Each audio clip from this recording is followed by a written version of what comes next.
I knew something was wrong. The second his name lit up my screen, not Richard, not even Dad, just the company line flashing like a warning I had ignored for years. And when I answered, his voice didn't even bother with a greeting. "Do you think you deserve this?" he snapped, sharp and cold, like I had just insulted him by breathing. I glanced around the quiet Santorini cafe, the white walls glowing under late afternoon sun, the sound of silverware lightly tapping porcelain, and I said carefully, "I'm on my approved vacation, Richard." But he cut me off before I could finish. "Vacation?" he scoffed. "While my team is drowning? While people who actually matter are carrying your weight? If laziness were a job title, Isabella, you'd finally qualify." My fingers tightened around the edge of the table, the ocean stretching endlessly behind him in my mind. While his voice dragged me back into the same small space I had lived in for years, I lowered my voice, aware of the man seated beside me, glancing over. "I haven't taken a day off in 4 years," I said, steady but quiet, and for a split second there was silence on the line. Not understanding, not reconsideration, just irritation that I had spoken at all. "Then maybe you should have worked harder before deciding you deserved a break," he replied, and then, without hesitation, "Don't bother coming back." The words landed flat, almost casual, like he was canceling a meeting instead of ending something I had built piece by piece. I waited for something else, some acknowledgement of what I had done for his company, for his family, but nothing came, just the faint sound of someone talking in the background on his end, as if I was already irrelevant. "Is that all?" I asked, my voice softer now, not because I was weak, but because something inside me had gone very still. "That's all you need to hear," he said, and the line went dead. I stared at the screen for a moment, my reflection faint against the black glass, and then I laughed. Not loudly, not dramatically, just a quiet breath of disbelief that slipped out before I could stop it. The man beside me raised his glass slightly, not asking questions, just acknowledging the moment, and I met his gesture without thinking, the soft clink of glass echoing louder than it should have, like it marked something I didn't have words for yet. For 4 years, I had been the one who answered every late-night call, who stayed until 2 a.m., fixing problems no one else could even identify. I had built systems they depended on without ever putting my name on them. I had turned failing operations into smooth routines that made Richard look like a genius in board meetings, and still, to him, I was just the daughter-in-law who needed to be reminded of her place. I thought about the dinners at his house, the long table, the polished silverware, the way he would introduce everyone with titles and achievements, and then glance at me and say, "Isabella helps out with operations." Like I was an assistant who happened to sit at the table. And Daniel, my husband, would squeeze my hand under the table, not in defense, just enough to keep me quiet. "Don't take it personally," he'd whisper later. "That's just how he is." And I had believed that for too long, believed that silence was part of keeping peace, that shrinking myself was part of being supportive, that one day he would see me, really see me. But sitting there with the sun warm on my skin and the sound of waves moving in steady rhythm, I realized something I hadn't let myself admit before. He didn't want to see me, not as I actually was, because that would mean acknowledging something he couldn't control. My phone buzzed again. A message from Daniel this time. "Dad said you're done. What happened?" I stared at it, at the simplicity of it. No concern, no "are you okay?" Just confusion about the disruption. I typed nothing back, just locked the screen and set it face down on the table. The man beside me finally spoke, his voice calm, measured. "You didn't seem surprised." I turned slightly, noticing for the first time how observant he was, the way his eyes didn't miss much. "I wasn't," I replied, and that was the truth, not entirely, but enough of it. He nodded once, like that confirmed something for him, and for a moment we sat in silence again, the kind that isn't uncomfortable, just full of things not said yet. I reached into my bag and pulled out my laptop, not because I needed to, but because it was instinct. Years of reacting before thinking, of fixing before anyone else even knew there was a problem.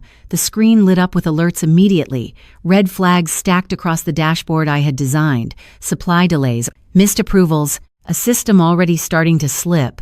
I hovered over the keyboard, my fingers resting on keys. I knew better than anything else in my life. I could fix it in minutes. I always could.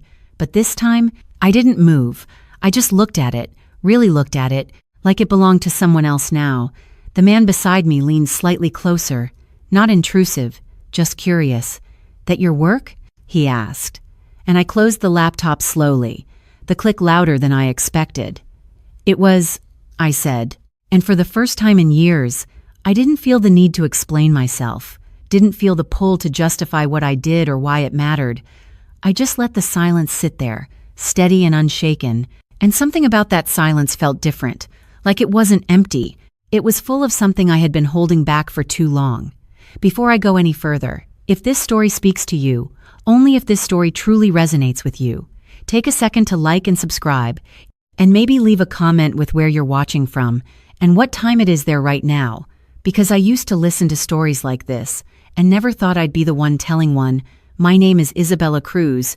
I'm 32 years old, and this is the moment my husband's family thought they had finally put me in my place, the moment they believed they had taken everything from me. But what they didn't know, what none of them had ever bothered to ask, was what I had actually built behind the scenes, and why walking away that day wasn't a loss. It was the first move, but to understand why that phone call didn't break me, you have to understand what happened long before Santorini, back when I first stepped into their company and realized that everything they trusted quietly depended on me. And the truth is, there was something about that system, something no one else knew, something I had never told, even Daniel, something that meant if I ever stopped, everything would start to fall apart. I did not always understand what was happening at first, not when I was younger and still trying to make sense of the way people spoke around the dinner table at the Hayes house, because nothing was ever said directly. It was always small things, quiet things, the kind that slipped past you unless you paid attention. Like the first time Richard corrected me in front of everyone, I remember standing in their dining room, holding a tray of glasses because Serafina had asked me to help before the guests arrived.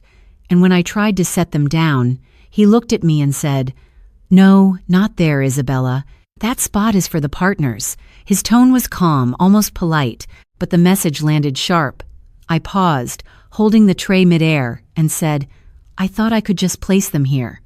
And he gave a small smile that never reached his eyes. "You thought wrong," he said, then turned back to his conversation like I had not spoken at all. I moved the tray without another word, because Daniel was already watching me from across the room, his expression tight, not angry, not defensive, just expectant, like he needed me to not make this bigger than it was. Later that night, when we were driving home, I asked him, "Why did he say that like that?" And Daniel kept his eyes on the road, his hands steady on the wheel. "He did not mean anything by it," he said. "He just likes things a certain way." I waited, then said, "He could have just told me where to put the glasses." And Daniel sighed softly. "You are reading into it too much," he replied, and that was always how it started, small corrections, small dismissals, things that could be explained away if you tried hard enough, until they stopped feeling small. I remember the first time I stepped into the office, the actual headquarters of Hayes Global. It was 3 years into our marriage. Daniel had convinced Richard to let me help out during a staffing shortage. That was the phrase they used, help out, like I was doing them a favor, not stepping into something I had spent years training for. I walked into that building at 8 o'clock in the morning, coffee in hand, and no one knew who I was. Not really. They saw me walk in with Daniel and assumed I was visiting. "Are you here for HR?" Someone asked me at the front desk, and before I could answer, Daniel stepped in. "She is just sitting in today," he said, and I felt something settle in my chest. Not anger, not yet, just awareness. That this was how I would be introduced, not as someone who could contribute, but as someone who was temporarily allowed to be there. My first week, I noticed things immediately. Inefficiencies that did not make sense. Delays in approvals that should have been automatic. A system that relied too heavily on manual oversight. I stayed late that Friday. Long after most people had gone home, the fluorescent lights humming overhead, my laptop open as I traced through layers of processes that no one had questioned in years. And when Daniel came back to find me, he leaned against the doorframe and said, "You are still here?" I did not look up, just said, "Your supply chain routing is outdated. You are losing about 15% efficiency every quarter." He laughed lightly, like I had made a joke. "That is not possible," he said. And I turned the screen toward him, showing him the data, the patterns, the missed optimizations. His expression shifted then, just slightly, enough for me to notice. "Okay," he said slowly, "I will show this to Dad." But he did not. Not right away. A week later, the same issue came up in a meeting. Richard standing at the head of the table, reviewing numbers with the executive team, frustration clear in his voice. "We are missing something," he said, tapping the table lightly, and Daniel glanced at me briefly before speaking. "We might need to look at the routing system," he suggested, and Richard nodded. "I already have someone reviewing that," he said, dismissing it. And I stayed quiet, because no one had asked me directly, and that was the rule I had learned without anyone ever saying it. Do not speak unless invited. Do not step outside the role they have assigned you. It took 3 months before Richard finally acknowledged the changes I had been making quietly in the background, not by name, not directly, just a passing comment during a meeting. "Operations have improved," he said, flipping through a report. "Who handled this adjustment?" There was a pause, and then Daniel said, "Isabella has been helping." And Richard looked at me for a second, just a second, before nodding. "Good," he said, then moved on, and that was it. No questions, no interest in how or why, just acceptance of the result without recognition of the person behind it. Over time, it became a pattern. I would identify a problem, fix it, and watch someone else present it as a strategic improvement. And every time I thought about saying something, about stepping forward and claiming what I had done, I remembered Daniel's voice in the car. "Do not make it bigger than it is." And I stayed quiet, because I believed that eventually the work would speak for itself, that eventually they would see me. But the truth was, they saw exactly what they wanted to see, and nothing more. And the more I gave, the more invisible I became, until one night, sitting at that same long table, listening to Richard praise a decision I had made just days earlier, calling it a necessary shift in leadership thinking, I realized something that settled deep and heavy in my chest. This was not temporary. This was not misunderstanding. This was a system, one that depended on me, but would never acknowledge me. And for the first time, I felt something shift. Not anger, not yet. Just a quiet question forming in the back of my mind. What would happen if I stopped fixing things, even for a moment?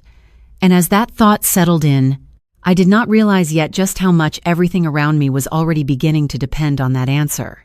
I remember the first time something shifted in a way that could not be ignored, not brushed off, not explained away with a quiet, "That is just how he is." It was a Tuesday morning, early, the kind where the office still smelled like fresh coffee and cleaning solution, and I was already at my desk before most people had even logged in, watching the dashboard I had built flicker with incoming data, small inconsistencies lining up into something larger, something that did not feel routine.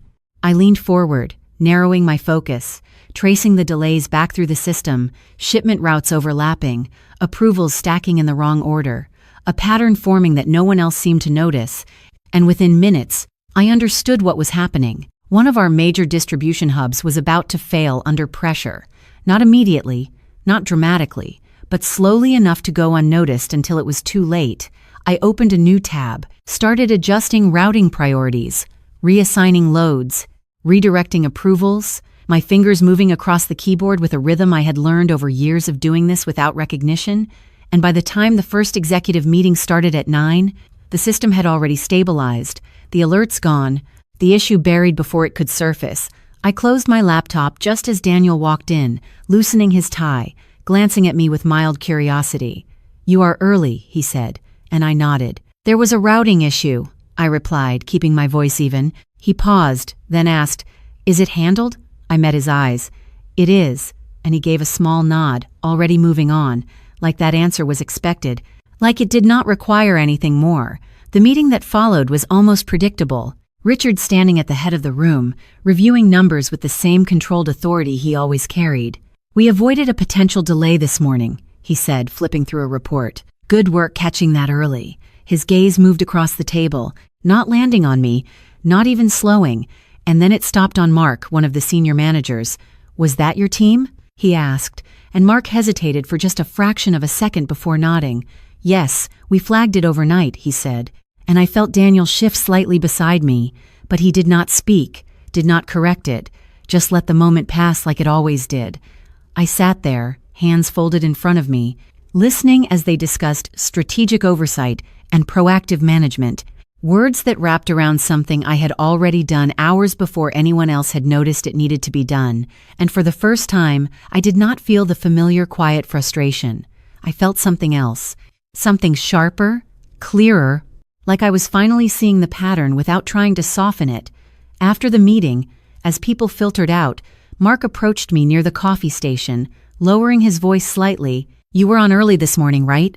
he asked, and I looked at him. Not defensive, just observant. "I usually am," I replied, and he gave a small, knowing smile. "Yeah," he said. I figured. There was a pause, and then he added, "You might want to be careful, though." I tilted my head slightly.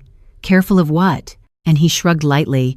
"Of being too good at something that no one wants to admit you are doing," he said, then walked away before I could respond, leaving his words sitting heavier than they should have. Later that afternoon, I was called into Richard's office. Not unusual, but not frequent either. His office was exactly what you would expect. Polished wood, clean lines, everything in its place, a space that reflected control. He did not look up immediately when I entered, just gestured toward the chair across from his desk. "Sit," he said, and I did, folding my hands in my lap, waiting. He closed the folder in front of him, finally meeting my eyes. "I have been reviewing some operational improvements," he said, his tone measured. "There is a level of consistency we did not have before." I nodded once, not speaking. He leaned back slightly, studying me in a way that felt less dismissive than usual, but not quite respectful either. More like evaluation. "Daniel tells me you have been involved," he continued, and I said, "I have been supporting where I can." The same language they always used, the same framing that kept everything small. He tapped his fingers lightly against the desk, then said, "You are not officially part of the leadership structure." I held his gaze. "I am aware," and he nodded. "Then you understand why we need to be careful about how contributions are presented." There it was, not recognition, not acknowledgement, just a boundary, clearly defined. I felt something settle again, that same stillness from Santorini. But this time it was quieter, deeper. "Of course," I said, and he gave a short nod. Satisfied. "Good," he replied, then added, almost as an afterthought, "Keep doing what you are doing." I stood, smoothing my hands against my skirt, and said, "I will," before leaving the office, closing the door, not because anything had changed externally, but because something had shifted internally. A line I had not realized I was standing on had just become visible, and for the first time, I saw clearly which side I had been kept on. That evening, Daniel found me in the kitchen at home, leaning against the counter, scrolling through my phone without really reading anything. "Dad mentioned you today," he said, opening the refrigerator. His tone casual, like it was a positive thing. I looked up briefly. "Did he?" And Daniel nodded. "He said you are doing good work." There was a pause.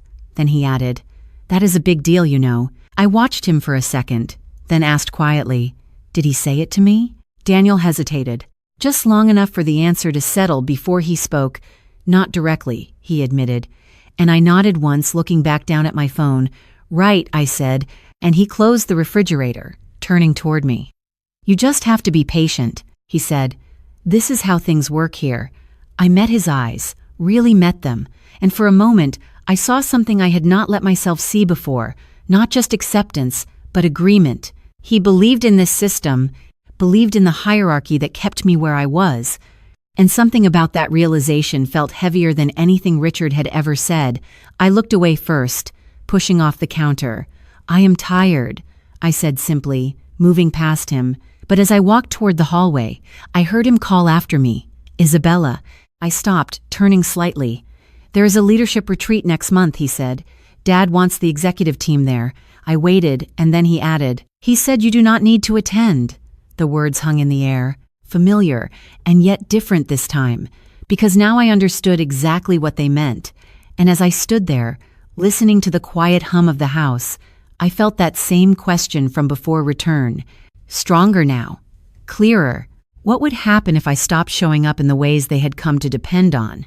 And as that thought settled in, I realized something else.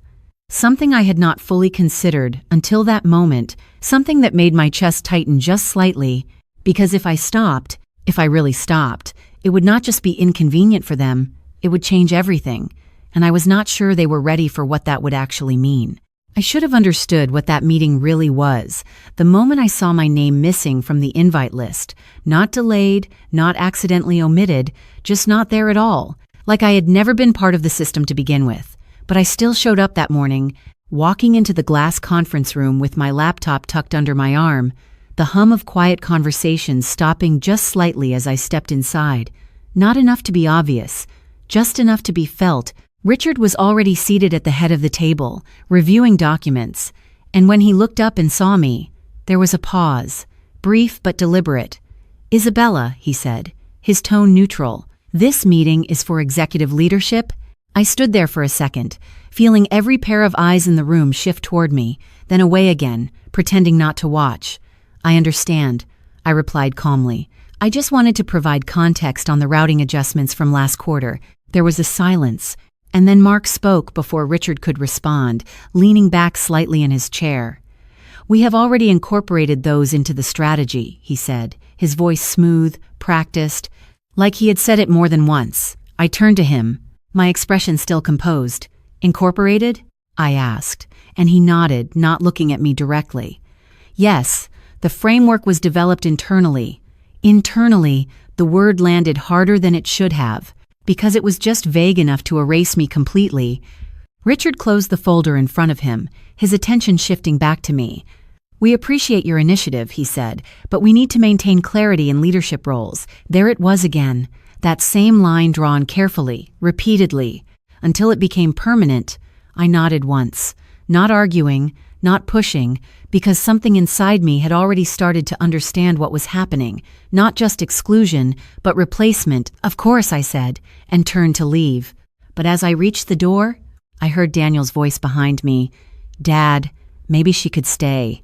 There was a pause, and for a second, something in my chest lifted slightly, but Richard did not even look up. "There is no need," he replied, final, controlled, and Daniel did not speak again. I stepped out into the hallway, closing the door softly behind me, the glass reflecting a faint image of the room I had just left, the people inside already moving on without me, as if I had never been part of the conversation to begin with. I walked back to my desk slowly, each step feeling more deliberate than the last, and when I sat down, my laptop screen lit up automatically, notifications stacking in real time. But something was different now. The access levels, the control panels, the back-end layers I had built, they were still there, but the permissions had shifted. Subtle changes, small enough that most people would not notice. But I did. I always did. I opened one of the system logs, scanning through recent updates, and there it was, a modification request submitted under Mark's credentials, approved at the executive level, restructuring access points, rerouting administrative authority. I felt my fingers still against the keyboard, not moving, not reacting, just observing, because now it made sense. The meeting, the language, the sudden shift in tone.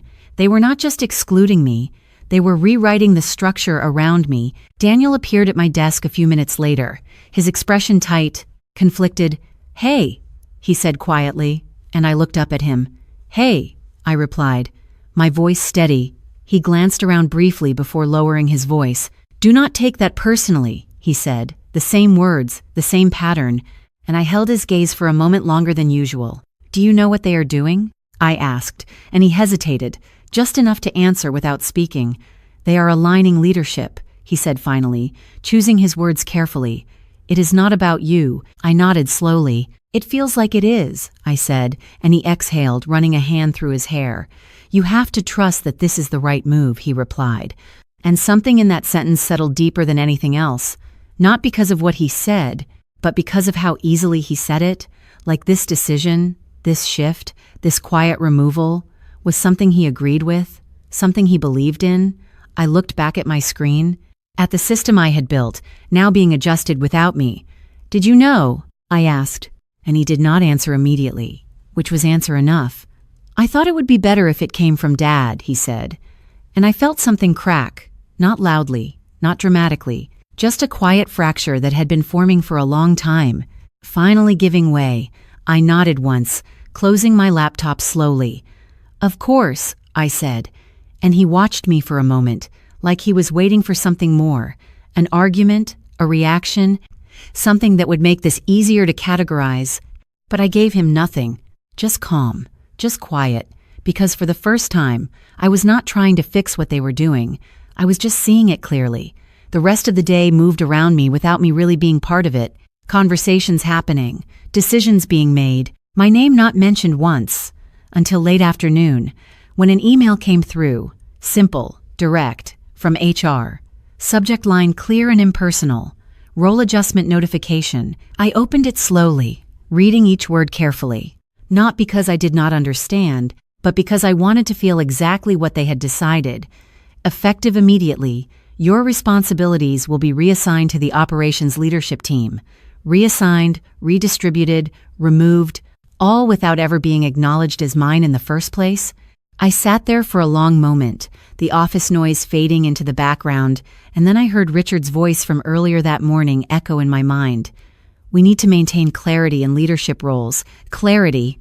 I closed the email, my reflection faint on the dark screen, and for the first time, I did not feel confusion. I did not feel the need to justify or explain.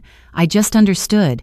They had built a version of the company that no longer included me, not because I was not necessary, but because they believed they had already taken everything I had to give. And as I sat there in that quiet realization, I felt something shift completely, because if they truly believed that, if they really thought they could replace what I had built, then they had no idea what was about to happen, and neither did I.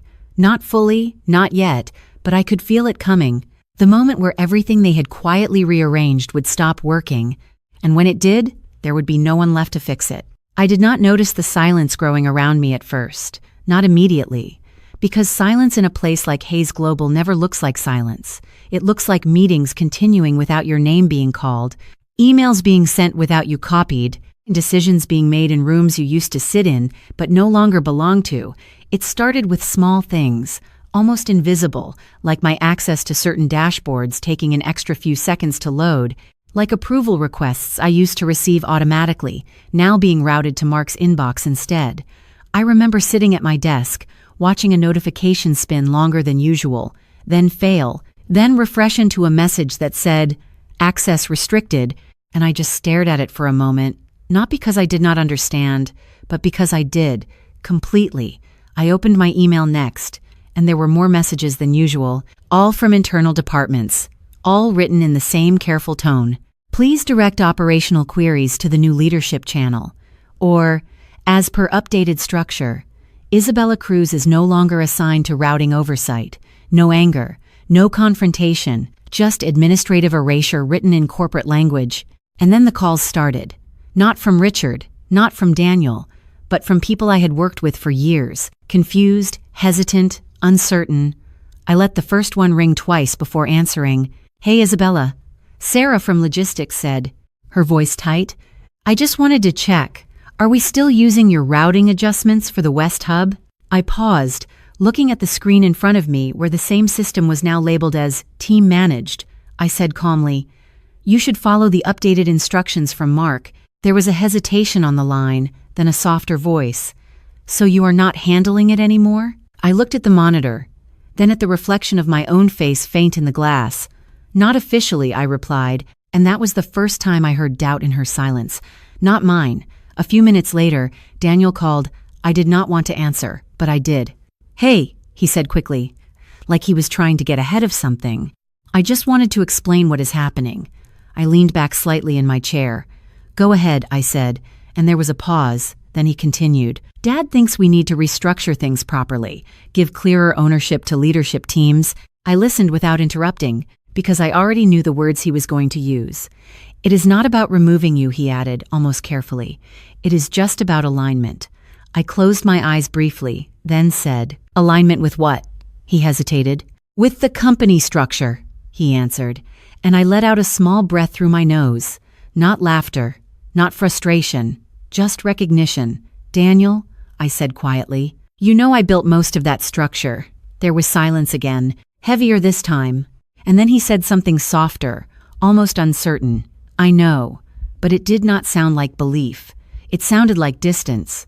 After that, I started receiving messages from Richard. Not calls, never calls, just emails. Formal, precise. The first one said, "We appreciate your years of contribution, but the company is moving toward a centralized operational model." The second said, "Please ensure all proprietary documentation is transferred to the leadership archive by end of week." And then the third, the one that sat differently. "We would like to offer you a transitional advisory role, limited scope, no system access."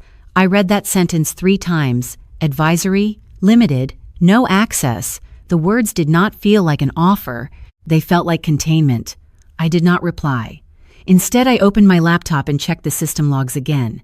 And what I saw was worse than removal. It was duplication. They had copied my frameworks, my routing logic, my escalation protocols, everything I had built over years, and rebranded it under a new internal team name. No credit, no trace, just replication. I stared at it for a long time, not because I was surprised, but because I realized how far they had gone to make sure I no longer existed in the story they were telling themselves. That evening, I went home earlier than usual. Daniel was already there, sitting at the kitchen table, phone in hand, scrolling. When I walked in, he looked up immediately. "Did you see the email from Dad?" he asked. I placed my bag down slowly. "Yes," I said. He stood up. "It is temporary," he said quickly. "They are just formalizing things. You will still be involved." I looked at him, really looked, and said, "No, I will not." He frowned slightly. "Isabella, do not turn this into something it is not." I walked past him to the counter, poured myself a glass of water. "It already is something," I replied, and he followed me with his eyes. "You are still part of the company," he insisted, but his voice had changed slightly now, less certainty, more pressure, like he was trying to convince both of us. I set the glass down, turned to face him. "Name one system I still control," I said quietly, and he did not answer immediately. Not because he did not know, but because the answer was none. I nodded once. "That is what I thought," I said, and moved toward the hallway, but before I could leave, his phone rang. He answered immediately. "Dad," he said, and I stopped without meaning to. Richard's voice came through faintly, not loud enough for me to hear words clearly, but enough to feel tone, and Daniel's expression changed as he listened, tightening slightly. Then he said, "Yes, she is here," and looked at me. I did not move, just stood there, waiting. He lowered the phone slightly. "He wants to speak with you," he said, and I hesitated for the first time that day, then walked back and took the phone. "Hello," I said. Richard's voice came through immediately, controlled, final. "Isabella, I think it is best if we end your association with Hayes Global completely." There was no anger, no emotion, just decision. I glanced at Daniel, who was watching carefully. Then I said, "It already ended." There was a pause on the line, like that answer was not expected, and then Richard replied, "Good. Then we are aligned." And the line went dead.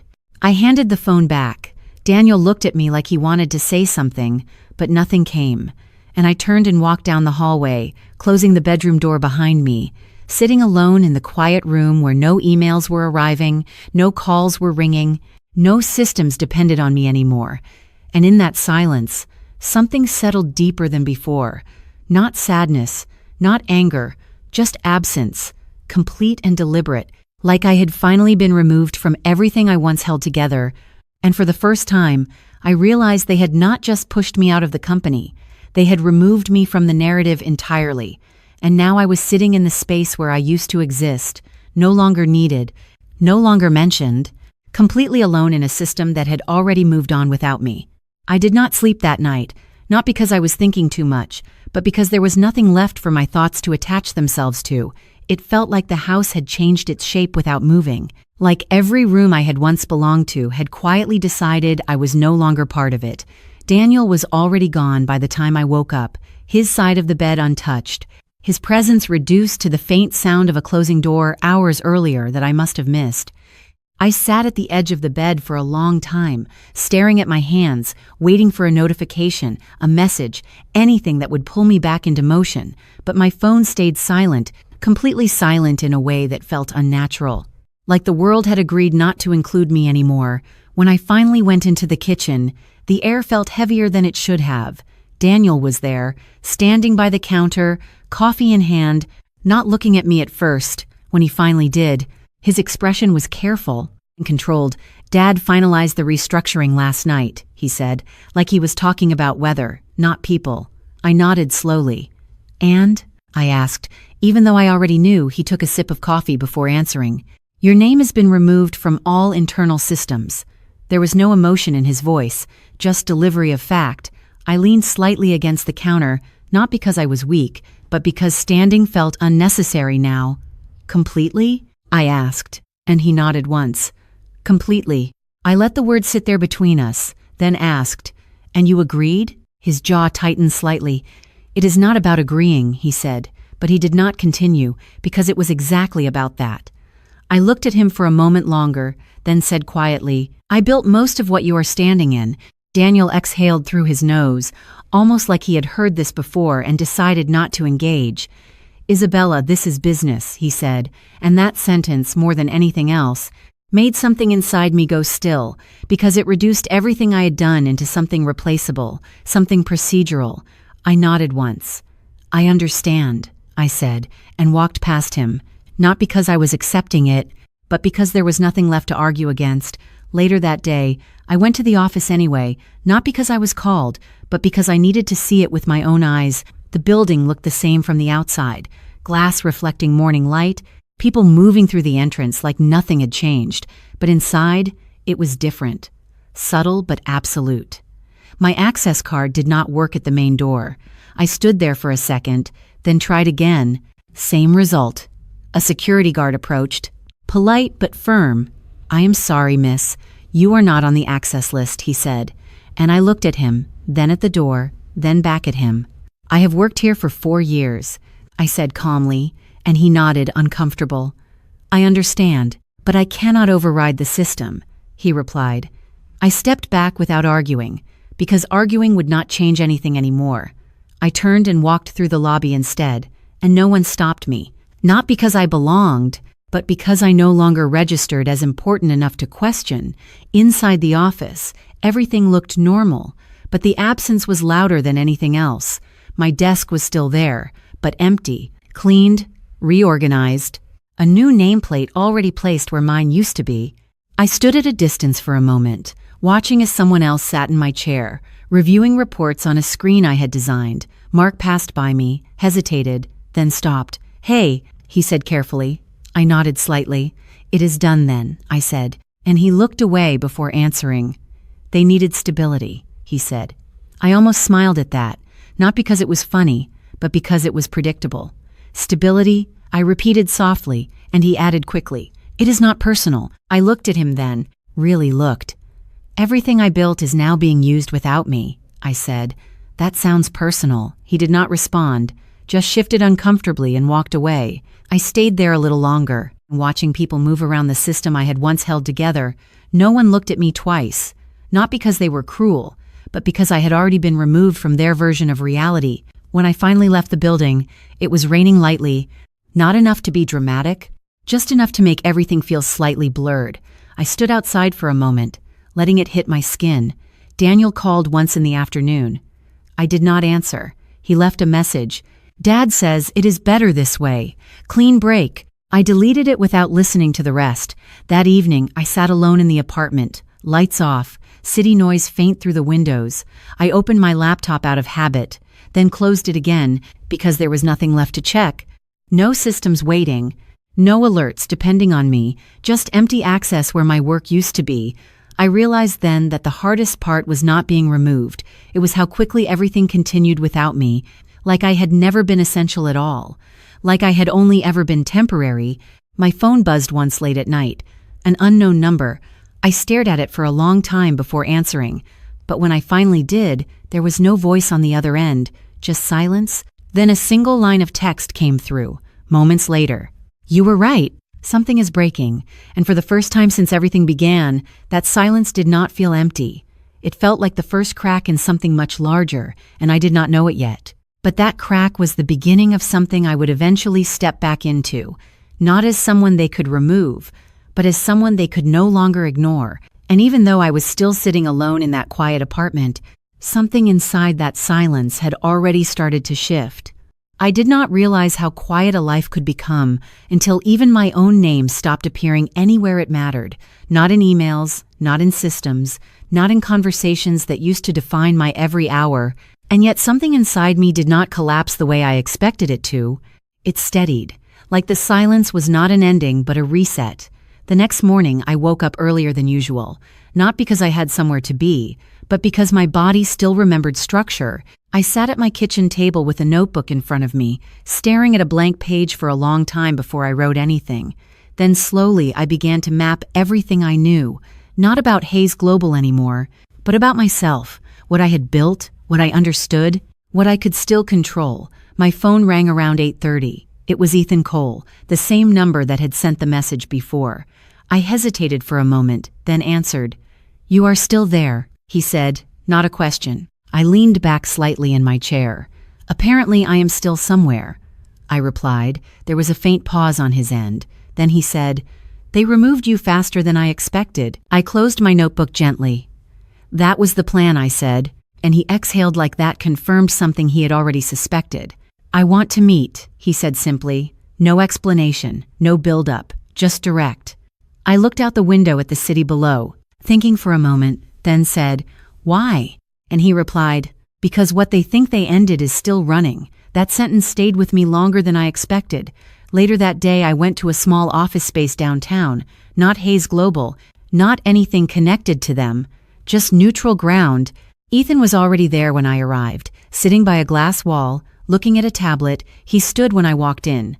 Not overly formal, not casual either, just measured. "You do not look like someone who just lost everything," he said, and I replied, "I did not lose everything." He studied me for a moment, then gestured toward the seat across from him. "They think they cut you out of the system," he said as I sat down. I nodded once. "They did." He leaned forward slightly. "But systems do not stop just because ownership changes hands on paper." I looked at him. "You have been watching," I said, and he gave a small nod. "For a while," he admitted. "Your routing architecture is still active in parts of their network." I felt a faint tightening in my chest, not fear, just awareness. "They copied it," I said, and he corrected gently. "They tried." There was a difference in his tone that made me pause. Not admiration exactly, but recognition. Real recognition, the kind I had not heard in a long time. "What do you want from me?" I asked, and he did not hesitate. "Not you," he said. "Your absence?" I let that sit between us, and for the first time since everything fell apart, I understood that silence could be used in more than one way. Back at home that evening, I opened my laptop again, not to fix anything, but to observe. I accessed nothing directly from Hayes Global. I could not, even if I wanted to, but I did not need to, because systems leave echoes, and those echoes were still visible in the patterns I had built. Delays in synchronization, minor mismatches in routing logic, small but growing inconsistencies. I wrote nothing. I changed nothing. I simply watched, and the more I watched, the more I realized something important. They had not replaced me. They had only redistributed pressure. Daniel called that night. I almost did not answer, but I did. "Isabella," he said immediately, his voice tense. "Are you doing something?" I stayed quiet for a moment. "Doing what exactly?" I asked. He lowered his voice. "Dad says systems are unstable." I leaned back slightly. "Then fix them," I replied, and there was silence on the line, heavier than before. "We are trying," he said finally, and I could hear something in his tone now that I had not heard before. Uncertainty. I looked at my notebook again, at the pages filling slowly with patterns I had already memorized. "You replaced structure with authority?" I said quietly. "Those are not the same thing." Daniel did not respond immediately, and when he did, his voice was lower, almost uncertain. "We did what we had to do," he said, and I answered simply, "No," and ended the call. I did not feel angry after that. Not anymore, only clear. The next few days followed a strange rhythm. I received no formal messages, no requests, no demands.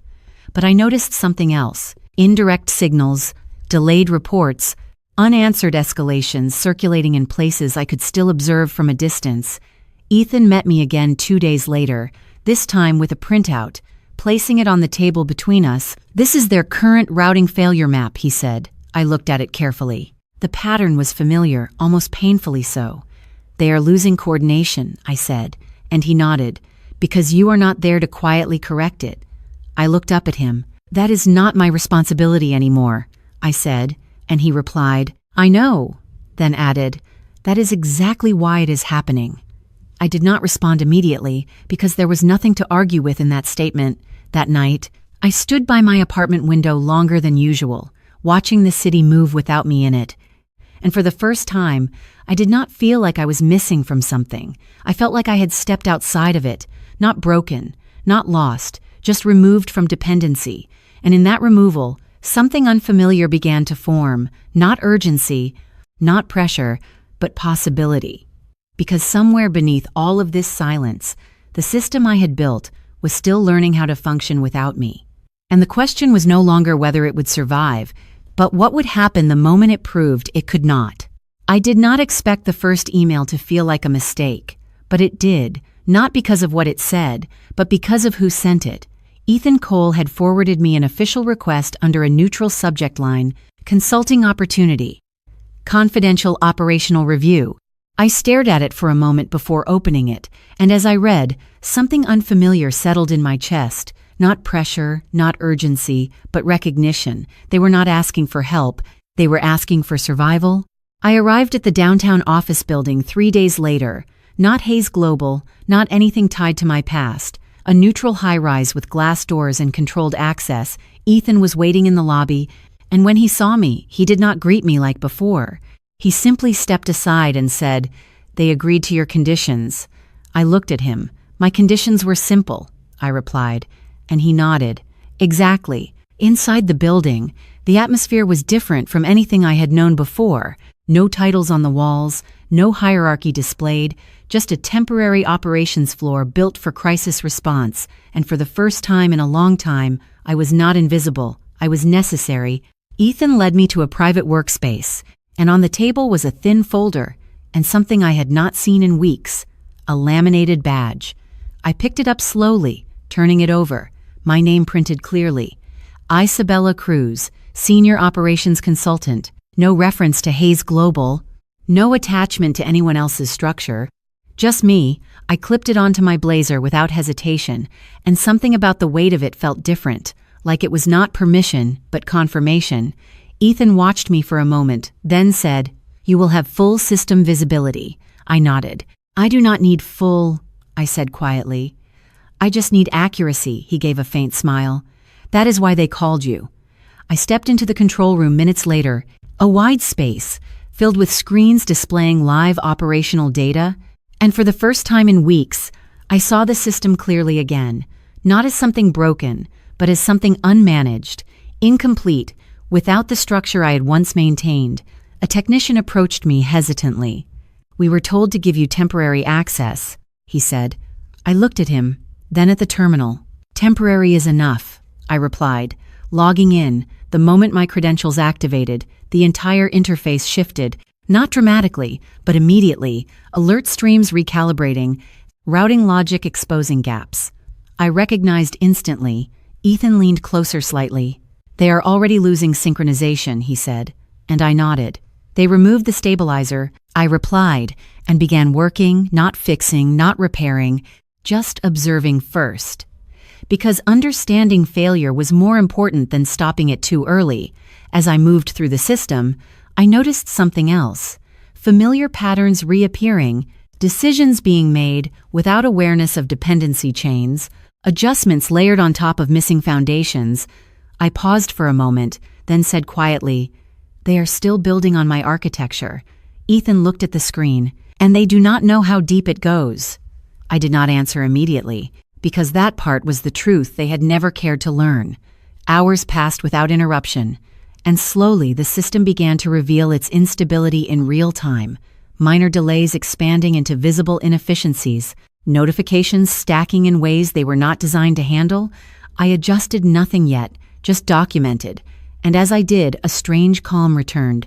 Not satisfaction, not revenge, just clarity. Later that afternoon, Daniel called again. I stepped away from the monitors before answering. "Where are you?" he asked immediately. I looked through the glass wall at the city beyond. "Not where you think," I replied. There was frustration in his voice now. "Dad says things are getting worse. I nodded slightly, even though he could not see it. "Yes," I said. Daniel paused, then asked carefully, "Are you doing this?" I let the question sit for a moment before answering. "No," I said. "I am just not there anymore." Silence followed, heavier than before. Then he said something I did not expect. "They need you back." I closed my eyes briefly, not because I was moved, but because I had already heard that sentence too many times in too many forms. "They do not need me." I replied calmly. "They need what I used to prevent from failing." He did not respond, and I ended the call, returning to the control room. Ethan was watching the system feed, and without looking away, he said, "They are trying to patch it manually."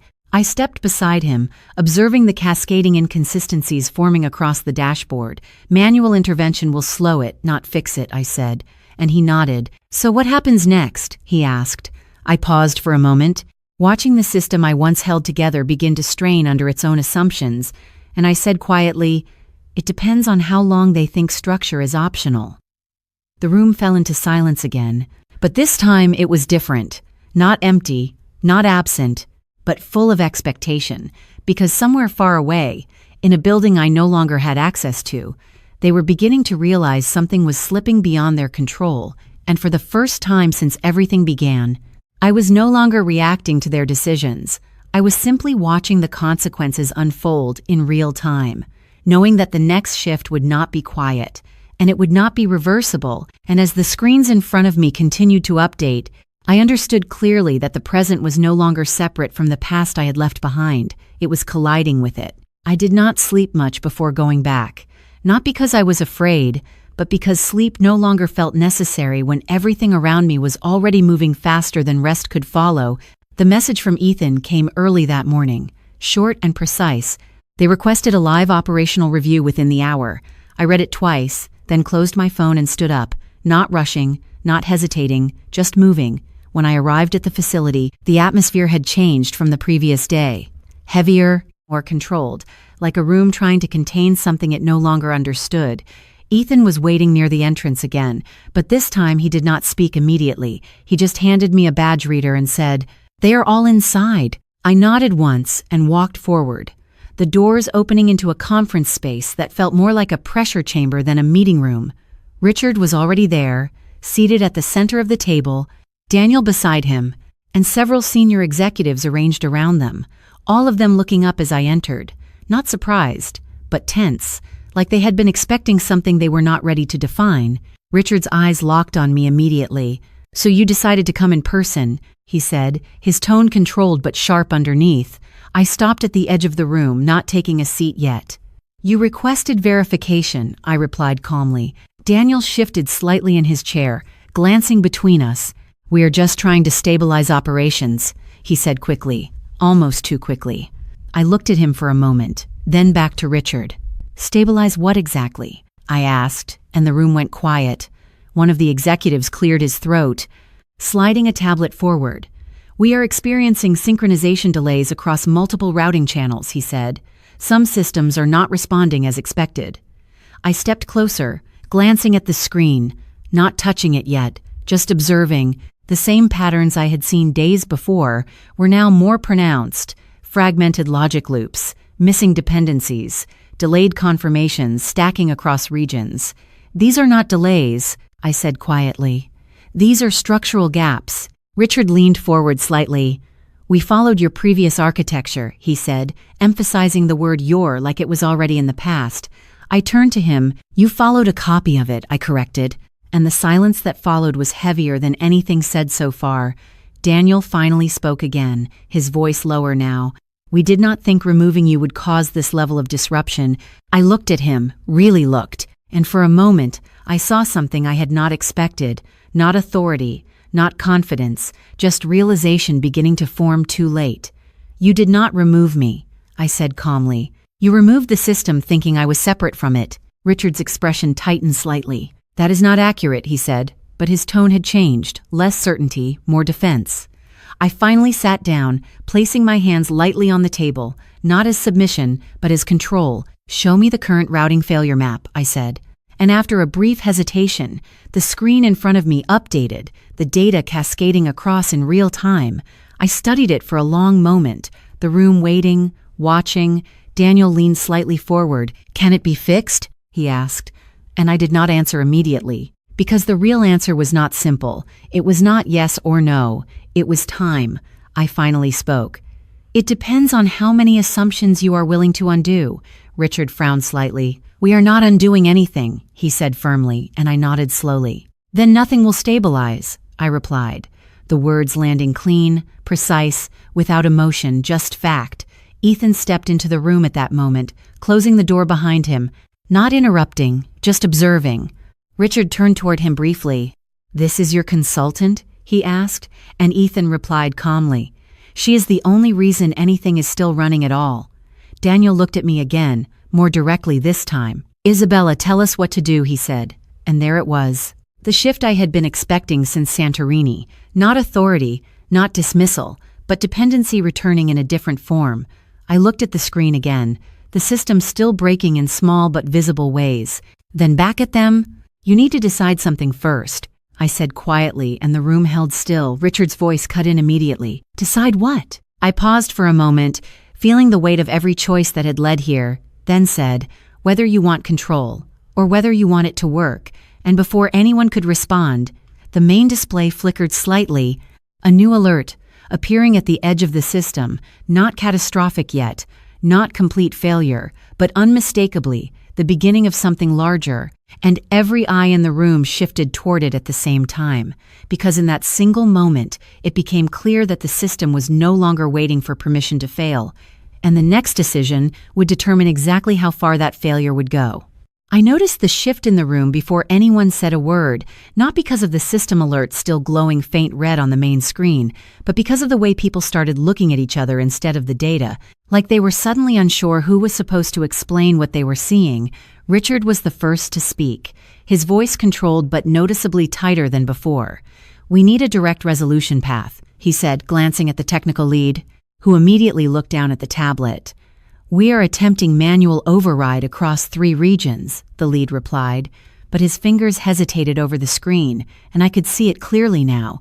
They were not managing the system, they were reacting to it. Daniel leaned slightly forward, his eyes fixed on me now instead of the monitors.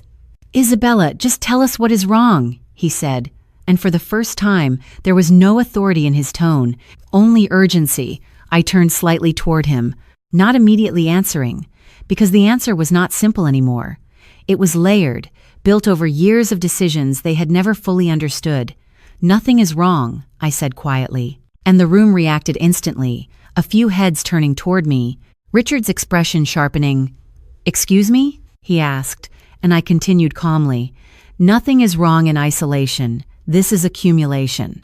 I stepped closer to the screen, finally pointing at the routing map. "Every adjustment you made after removing system oversight created friction points," I said, my voice steady. "You did not break one thing. You disconnected everything from its dependencies." Daniel's jaw tightened slightly. "We replaced your structure with our own leadership model," he said, almost defensively, and I nodded once. "Yes," I replied, without understanding why the structure existed in the first place. Silence followed, heavier than before, because now it was not theoretical. The system behind us shifted again. Another alert expanding across the screen, this time affecting multiple hubs simultaneously. Not catastrophic yet, but clearly cascading. Richard stood up slightly, placing both hands on the table. "We need stabilization immediately," he said, looking directly at me now, and I met his gaze without hesitation. "Then you need to stop changing variables you do not understand," I replied. Daniel looked between us, his voice lower now. "Are you saying this cannot be fixed?" he asked, and I paused for a moment before answering. Not because I was uncertain, but because I needed them to hear it clearly. "It can be stabilized," I said, "but not under your current assumptions." One of the executives finally spoke, anxiety creeping into his tone. "What assumptions?" he asked, and I turned slightly toward him. "That the system is a tool you operate, instead of a structure that operates itself," I said, and as I spoke, I noticed something change in the room, not agreement, not resistance, but realization beginning to form in fragments. Richard exhaled slowly, sitting back down, his eyes still on the screen. "So what do you need?" he asked, And that question landed differently, because it was no longer framed as authority, it was framed as necessity. I looked at him for a moment, then at Daniel, then at the screen again. Control must be restored to original architecture pathways, I said. Not recreated, restored. Daniel frowned slightly. You are saying we undo everything? He asked, and I shook my head. No, I said.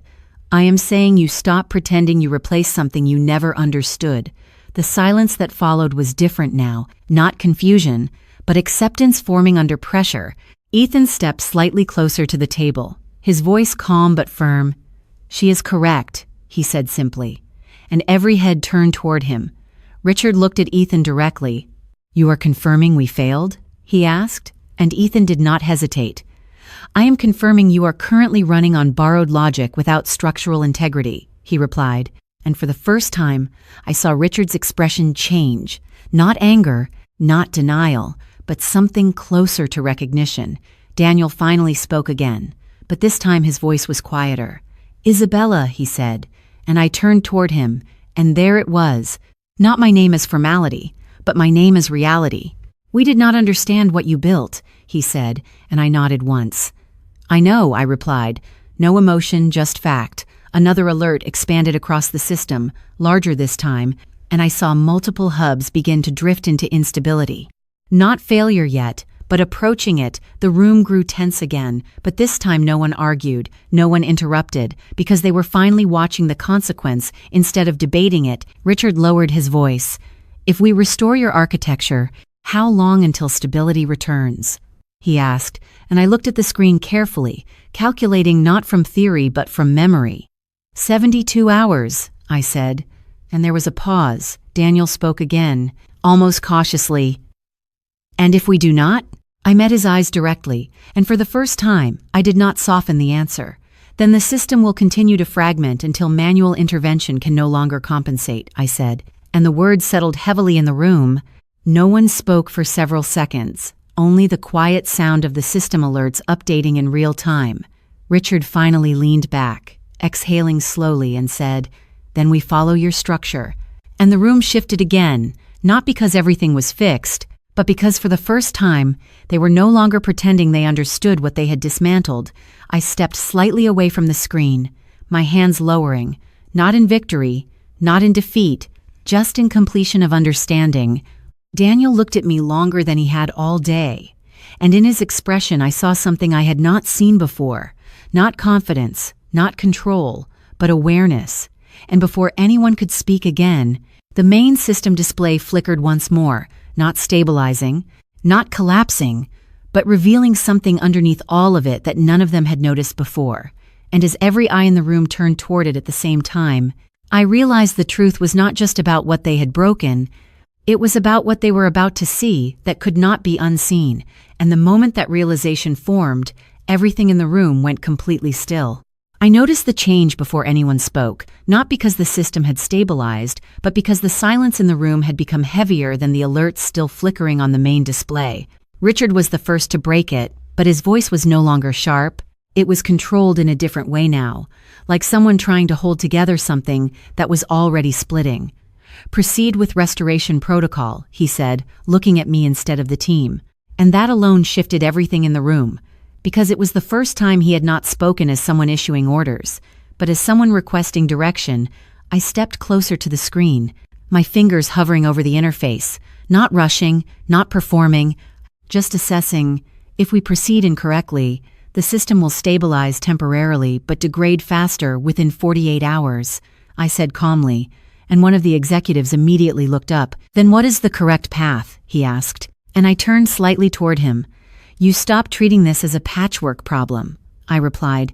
You restore the original dependency chain fully, not partially. Daniel exhaled quietly, running a hand across his face. So we undo all changes? He asked again, but this time his voice was not defensive, it was tired. I nodded once. Yes, I said, and the word landed differently this time. No resistance followed, because the system behind us flickered again, not collapsing, but revealing deeper instability layers they had not seen before. Ethan stepped forward slightly, placing a printed system flowchart on the table. "This is the original architecture Isabella designed," he said, and I glanced at it briefly. Not because I needed to confirm it, but because I already knew every line on it by memory. Richard looked down at the document slowly, his expression tightening as he traced the structure. "We removed half of this," he said quietly, and I replied, "You removed the parts that prevented failure." Daniel looked at me then, longer than before. "Why did you never tell us it was this sensitive?" he asked, and I met his eyes without hesitation. "You never asked," I said, and that was the truth that settled hardest in the room. Not accusation, just fact. A technician at the far end of the room spoke cautiously. "If we restore full dependency architecture, there will be downtime across multiple regions," he said, and Richard immediately turned toward him. "Define downtime," he asked, and I answered instead, "Controlled recalibration across 72 hours. The room went quiet again, not because it was unexpected, but because it was unavoidable. Daniel finally spoke, his voice lower now. "And if we do nothing?" I paused for a moment before answering. "Then the system continues to degrade until individual fixes no longer matter," I said, and no one interrupted after that. Richard leaned back slowly in his chair, looking at the screen, then at me, then at the team, and finally said, "We proceed with full restoration under Isabella's supervision." There was no celebration in the room, no relief, only acceptance, like a decision that had been delayed too long finally being acknowledged. I did not respond immediately, not because I was unsure, but because I understood what that sentence meant now. Supervision was not ownership, and ownership had already been rewritten without me. Daniel stepped slightly closer, lowering his voice. "Isabella," he said carefully, and I turned toward him. He hesitated, then said, "We did not realize how much depended on you." I nodded once. "That is correct," I replied, and he looked down briefly before speaking again. "Is there any way to avoid this kind of collapse in the future?" I looked at the screen again, watching the system slowly stabilize under initial restoration protocols, then said quietly, "Yes," I answered. "Do not remove the person who understands why it works." There was no response to that, because there was nothing to argue against. Ethan glanced at me briefly, then at the room. "We should begin phased rollback immediately," he said, and the team moved into action. But the atmosphere had changed completely now. No longer panic, no longer control, but adjustment, as if everyone was learning how to operate inside a system they had stopped believing they fully owned. I stepped back from the console, not because I was finished, but because my role had shifted again. And as I did, Richard spoke one last time, his voice quieter now. "Isabella," he said. And I looked at him. He paused for a moment, then said, "This should have never reached this point." I did not respond immediately, because I knew he was not asking for correction. He was acknowledging consequence, so I simply said, "It did," and turned back toward the operations screen. But even as the restoration process began to stabilize the system in real time, I could feel something unresolved still lingering in the room. Not technical, not structural, but human, because even though the system was being repaired, the way they saw me had already changed permanently, and I was not yet sure what that would mean for what came next. I did not go back to Hayes Global after that day, not because I was afraid of what I would find, but because there was nothing left there that still required me. The system had stabilized under restored architecture, exactly as I had outlined, exactly as they had finally accepted too late. Ethan sent me the final report 3 days later, short and factual. Operational integrity restored, dependency chain reinstated. No further critical failures detected. I read it once, then closed it, not because it meant nothing, but because it meant everything had already finished happening without me standing inside it. Daniel called twice that week. I did not answer either time. He left a message the second time, his voice quieter than I had ever heard it. "I did not understand what you were holding together," he said. And then there was a pause long enough to feel like something unspoken was sitting between each word. "I think I understand now." I listened to it once, then deleted it, not out of anger, but because understanding after collapse does not rebuild what was lost. Richard sent a formal letter, printed, signed, professional, acknowledging structural oversight dependency and offering consulting recognition compensation. I placed it in a drawer without reading it twice, because compensation cannot replace what is no longer trusted. My life did not suddenly become extraordinary after that. It became quiet, but in a different way. I started working with Ethan's firm on independent system architecture projects, not inside their hierarchy, but alongside it. I was not asked to be invisible anymore. I was asked to be precise, and for the first time in years, precision did not require me to disappear. I moved into a smaller apartment downtown. Nothing dramatic, just enough space where silence did not feel like absence anymore. Some mornings I still woke up expecting alerts, expecting responsibility to reach for me before I even opened my eyes, but there was only light through the window and the steady reminder that nothing would collapse if I did not immediately fix it. And that realization, strange as it was, felt like recovery, not triumph, not revenge, just return to self. One evening, I walked past a glass reflection in the city and almost did not recognize the person looking back, not because she had changed completely, but because she was no longer split between expectation and existence. She was whole in a way I had not been allowed to be before. I remember sitting alone at a small cafe one night. The same kind of quiet that once felt like abandonment now felt like peace. I thought about everything that had happened, not as a sequence of betrayals, but as a gradual erasure I had mistaken for normalcy. And I finally understood something simple but heavy. People do not always take your power. Sometimes they simply stop acknowledging it until you forget it was ever yours. So I stopped waiting to be seen in places where I had already been removed and started building where visibility was not conditional. If there is one thing I would say to anyone listening to this who feels unseen, it is this. You are not defined by how long you can endure being underestimated. You are defined by the moment you decide that endurance is no longer the same as value. I am Isabella Cruz. I am 32 years old, and the core truth I carry from everything that happened is this. Your worth does not increase when others finally recognize it. It only returns to you when you stop giving it away. And if you are still in the middle of your own silence right now, I want you to know that silence is not empty. It is often where your strength begins to speak first.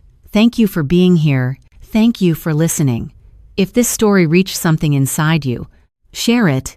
Leave your thoughts. Subscribe. Not for me, but for the reminder that you are not alone in what you are carrying, and sometimes the right words arrive exactly when you need them most.